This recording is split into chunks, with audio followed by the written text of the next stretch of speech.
അന്വേഷണവും അല്ലെങ്കിൽ അന്വേഷണം എന്തിന് എന്നുള്ളതാണ്.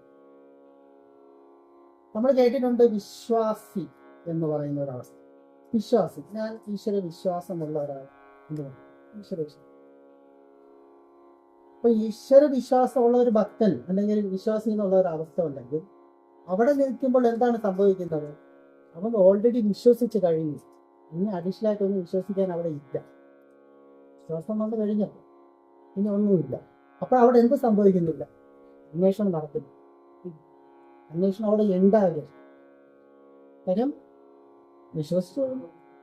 ഞാനിപ്പോ ബുദ്ധിമാനാണെന്ന് സ്വയം ചിന്തിച്ചു കഴിഞ്ഞാലോ പിന്നെ ബുദ്ധി ഉണ്ടാകില്ല. അത് തന്നെ ഏറ്റവും വലിയൊരു മണ്ടത്തരം പോലെ.